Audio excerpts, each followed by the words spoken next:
The S-Regimen, Part 2. Oh, this is so much nicer. Pip purred, swimming in the folds of a lilac blanket now dominating the lounge sofa. And the soup was heavenly, BT dubs. Thank you, Zip. I love you. Yeah, you too. Came a voice from down the hall. Following the sound of a fridge door closing, Zip reappeared from a side hallway. I'm surprised you're still hunting for something to watch. It took me 5 minutes just to get that comforter downstairs, let alone then make you soup and have you eat it. Oh, don't remind me. Pip lamented, still flipping through channels and TV guides. When her sister leapt onto the sofa, she bounced. There's never anything interesting on Thursdays. I could have sworn the new season of Is It Cupcake was marked on my calendar for this week, but it's not on. White hooves wrapped around Pip from behind, fitting her beneath and a waiting chin. You don't get bored of that stuff? Seems like every episode it's the same thing. Spoken like an uncultured mind, Zip. Pip sighed and leaned back into her sister's coat. Oh well. Is there anything you'd like to watch? Me? Yes, you. Obviously the sofa doesn't have a preference. I don't know. Zip replied lamely. I came up here to fulfill a few sister duties, Pip, not choose shows to watch. Besides, I'd probably find some documentary that you can't stand. Zip paused for a moment. Her eyes glinted. On second thought, though, maybe that's not such a bad idea. I suppose if the goal is to get you to sleep, that documentary about space on Channel 58 might be just what we need. Passing out from boredom counts too, right? Zip skillfully stole the remote away with a curve of her feathers. Pip gasped. Within moments, she was struggling to get it back. Zip playfully held it just out of her reach.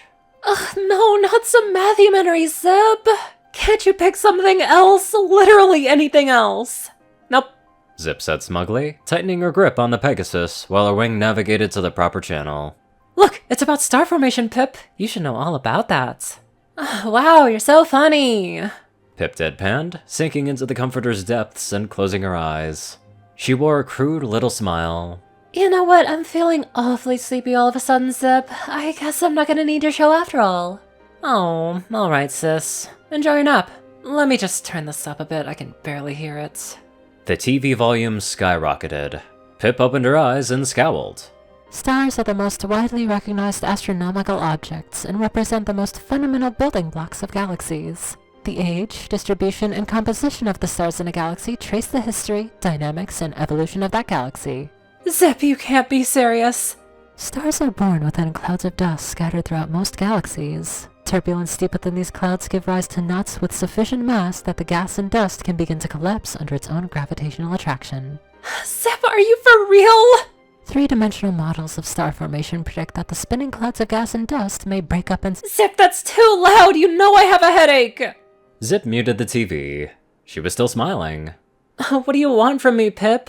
You couldn't find a show, so you told me to find one. I did, and you immediately started complaining about it. Well, I thought you'd find an action movie or something I could just listen to while we cuddle. Not some dull lesson on space. Oh, dull? You know, your cold hadn't put a dampener on your catty attitude, princess. I could always leave and take the blanket with me, Pip. Always more research to do, and it gets cold down there in my study space. Cold and dusty. A death sentence for fabrics, really. You wouldn't dare. Yeah? Zip grabbed the blanket, tugged it, and stood up. Pip gasped, affronted. No, get back here! Two determined hooves wrapped around Zip's neck and pulled. She lost her balance, tumbling over Pip and face-planting on the sofa. You're so needy. She laughed, playfully smothering her sister's head beneath a blanket. How do your fans even handle this much neediness in one little pony? With lots of love and tolerance? Pip protested through muffled giggles, fighting to find the blanket's edge. You can learn a lot from them, Zip. Oh yeah? I've got your love and tolerance right here, Pip. Pip popped her head out just in time for a throw pillow to collide with it. Zip fell into hysterics. Zip, I swear if you mess up my mane, you'll find a new way to fly real quick. Oh, please, no, I can only laugh so much, Pip. You could lift me up and toss me in a million moons. You, on the other hoof, are quite petite. Here, look. All I gotta do is sit up and— Pip squeaked as she was gripped around her middle and heaved up and off the couch. Her cotton wings flapped desperately. Zip, what are you— put me down! Target spotted. A particularly open section of couch just a couple of yards to the southeast. Zip, no! If you toss me, I will never forgive you! When conditions seem just about right, she lines up the toss. She's going for it. Zip! The wind-up was made, but it never followed through. Pip's scrambling paid off, knocking Zip off balance again just enough to fall over. The sisters laughed in tandem as Pip readily assaulted her sister with every pillow within reach. But even this setback was short-lived. Zip tanked a pillow, smacking her in the face, and tackled Pip to the sofa. Pip squirmed away, but squealed when she was dragged back just as quickly. Oh, come here, sis. Zip chuckled, effortlessly trapping the smaller Pegasus in a hug. None of this is helping you rest. If anything, it'll just exacerbate that cold. Excuse me? This was all your idea. Pip giggled back. She flapped her wings in her sister's face. You're the one who just spent the last 2 minutes antagonizing me. I was happily curled up until you started stealing my blanket and being a pest. Zip simmered. Yeah, well, what can I say? Even I struggle with sticking to the plan sometimes, especially when you always opt to be whiny and difficult. But, per your request, I still have a job to do, so let's rein this in, alright? Zip pulled herself up against the back of the couch, turning her chest into a more angled pillow. Pip readily pressed into it, and the comforter found its way over them both, guided by Zip's hoof. The room grew comfortable and still. Pip hummed as softness pressed into her from all sides. Oh, comfy, princess? Pip nodded. I'm calling for a truce, okay? I'm tired for real now. Fine by me. I could use a nap myself. The wave functions and I were not seeing eye to eye last night. Wave functions? A mathematical description of a given quantum state within a quantum system. Okay, a follow-up question. Do you come with subtitles? Zip grinned. Afraid not. Maybe listening to science jargon is the price you pay for sister hugs, Pip. Maybe I'll start teaching you math whenever you're trapped like this. Pip scoffed and looked away. She concealed a blush in her sister's coat. Maybe I'll just bring along noise-canceling headphones next time then. Oh, great idea, Pip. We can get some audio lecture set up. Mom will be so impressed. Pip groaned in defeat. She tucked herself beneath the edge of the comforter and kneaded her sister's coat with her cheek. Hey, Zip. Thanks for indulging me a bit. I know you'd probably rather be doing other things right now. I never realized what you were doing downstairs was so important to you. It was quiet for a moment. Then there was joyous protesting when Zip's hoof began rubbing along her sister's head.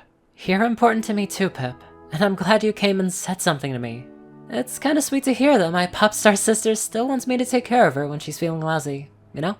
Well, you do give the best hugs. Pip labored a yawn.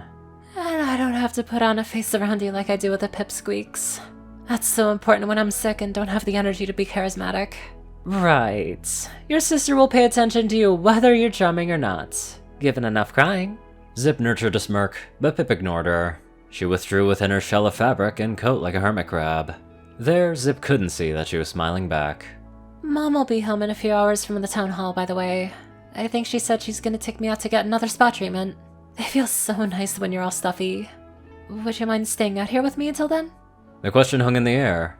When expectant emerald eyes came looking for Zip, she beamed. Yeah, sure. I told you I'd like to take a nap too, remember? I'm not going anywhere, Pip. Pip made an adoring sound, and Zip chuckled as the space underneath her chin was suddenly filled with a violet mane. Aren't you afraid that you'll get sick too? Nah, all you ever get are head colds. I'm not afraid of a little sneezing or coughing. Besides, my priority is to make sure that you're okay. Can't do that without keeping you company, you know?